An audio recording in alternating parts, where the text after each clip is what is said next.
Would you like to do so now? Well, they're here. You're on national television. Would you like now to apologize to the victims who have been harmed by your product? Show them the pictures. Would you like to apologize for what you've done to these good people? You've probably seen this moment. Mark Zuckerberg, one of the most powerful tech CEOs in the world, standing up in front of the US Senate, turning around to face grieving families and apologizing for harm done on his platforms. The internet exploded. But here's the thing. I actually watched the full hearing from January 31st, 2024. And what I saw wasn't accountability. What I witnessed was a masterclass in political manipulation, designed to create viral moments rather than solve real problems. I'm going to show you exactly how Mark Zuckerberg was set up to fail from the moment he walked into that room. We'll break down the unfair setup, the manipulation tactics used against him, the impossible positions he was forced into, and what Mark was actually trying to say when he kept getting cut off. By the end of this video, you're going to see this apology in a completely different light. Let's start with something most people didn't notice: the audio. If you listen carefully to the hearing, Senator Josh Hawley's microphone is noticeably louder than Mark's. Let me show you some other facts I know that you're familiar with. Wait a minute. That's not a question. That's not a question. This might seem like a minor technical detail, but volume conveys authority and dominance. When both men spoke at the same time, which happened multiple times, Mark's voice got completely drowned out. Familiar with. Wait a minute. That's not a question. That's not a question. Those are facts, Mr. Zuckerberg. This wasn't an accident. Hawley was playing on his home field. He knew the room, he knew the acoustics, he knew exactly how to position himself for maximum impact with the cameras. Mark, meanwhile, was in completely foreign territory, a hostile Senate hearing room where every element was working against him. But the most manipulative part of the setup? The families. Grieving parents who had lost children were strategically seated directly behind Mark. Now let me be clear. These families deserve sympathy, and their pain is real. But their placement wasn't coincidental. It created impossible optics for Mark. How do you defend your company's policies when victims are literally staring at the back of your head? This entire setup was designed for performance, not dialogue. Hawley wasn't there to get information or find solutions. He was there to create viral moments for social media, and every single element, from the mic levels to the seating arrangement, was designed to make Mark look like the villain before he even opened his mouth. But the environmental setup was just the beginning. Once the questioning started, things got even worse.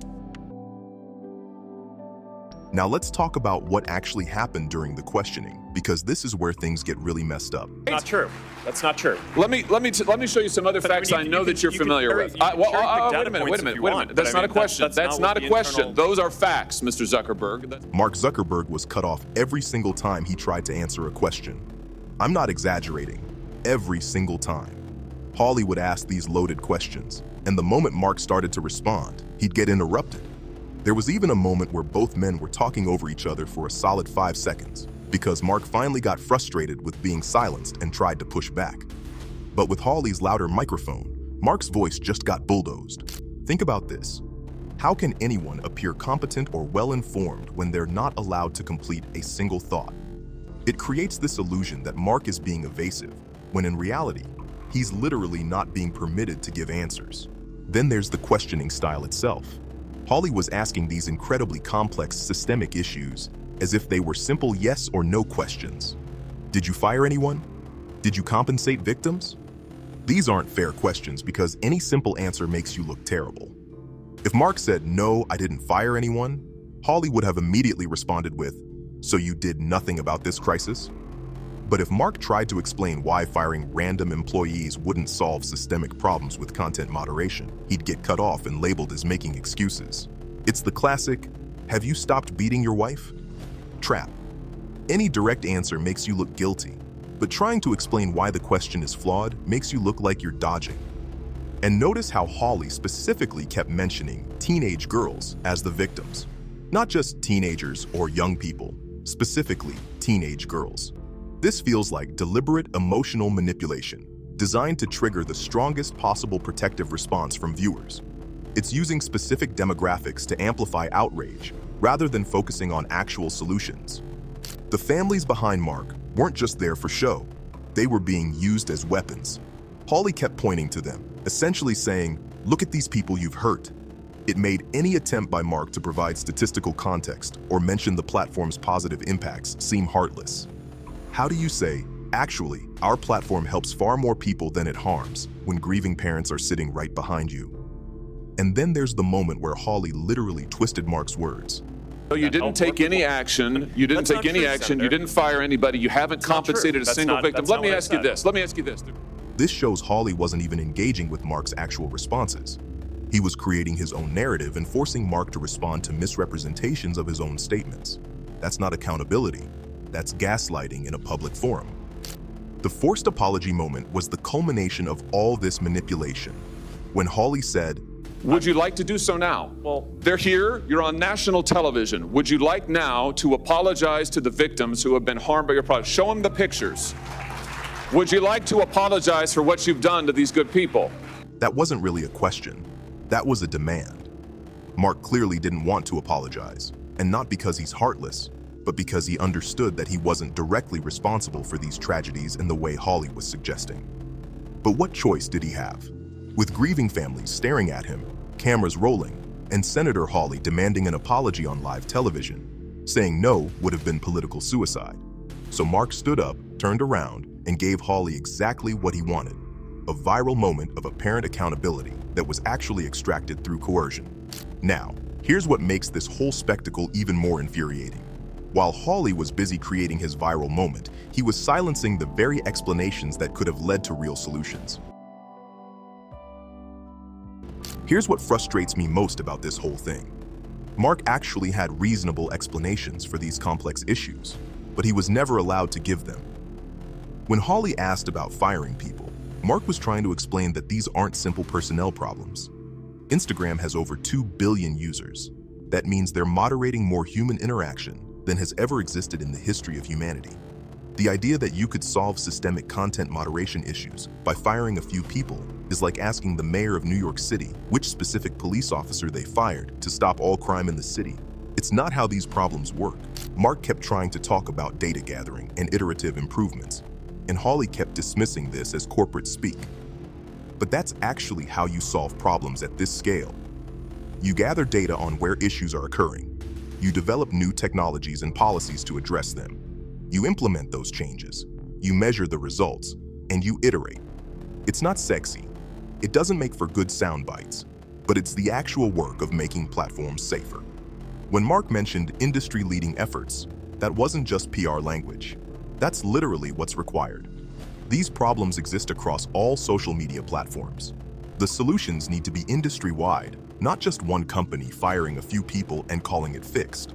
Mark was also trying to address something that nobody wants to talk about: user responsibility.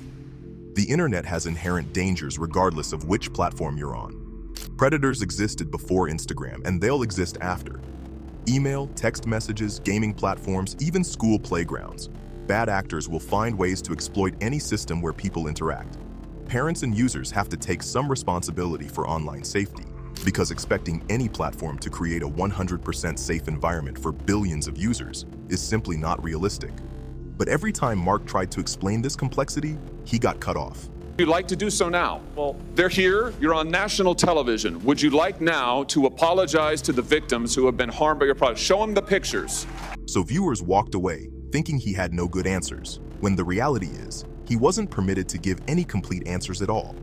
And this brings us to the most damaging consequence of what happened in that hearing room: how this kind of political theater actually makes the problems worse. This brings us to the real issue here. This kind of political theater actually prevents real solutions. When politicians treat complex systemic problems like simple personnel issues, when they demand impossible standards like 100% safety across billions of interactions, when they use emotional manipulation instead of engaging with data and evidence, they're not helping anyone. They're just creating viral moments for their own political benefit. Real accountability would involve honest discussions about what platforms can and cannot realistically achieve. It would involve industry-wide solutions, not scapegoating individual companies.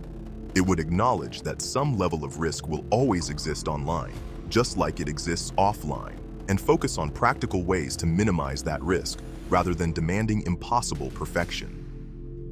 The silver bullet mentality that Hawley displayed, this idea that complex problems have simple solutions if only someone would take responsibility, actually prevents the kind of nuanced policy discussions we need to make real progress on these issues. So after watching this entire circus unfold, what are we left with? Let me tell you what really happened in that room. So what did we actually witness in that Senate hearing room? We saw a tech CEO being systematically set up to fail.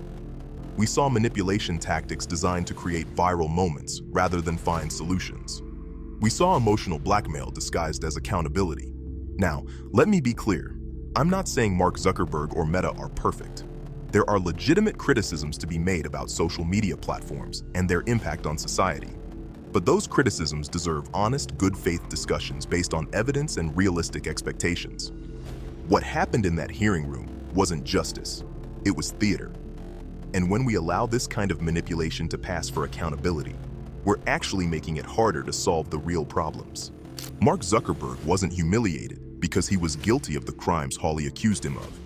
He was humiliated because he was put in an impossible situation where every response would be twisted against him, where he wasn't allowed to explain complex realities, and where he was ultimately forced to apologize for things that weren't entirely his fault. The next time you see a viral moment like this, I want you to ask yourself, am I seeing real accountability or am I seeing political performance? Because there's a big difference, and understanding that difference is crucial if we want to actually solve problems instead of just creating content for social media. This is why I wanted to show you what really happened in that room. We should demand better from our political leaders than gotcha questions and emotional manipulation. We should demand actual solutions, not just viral moments. If you want to hear the full hearing on your own to form your own opinions, I'll leave a link to the video in the description. If you found this breakdown valuable and want to see more analysis like this, where we actually dig into what's really happening behind the viral moments, make sure to hit that subscribe button. I'll keep bringing you the deeper story behind the headlines that everyone else is missing. Thanks for watching, and I'll see you in the next video.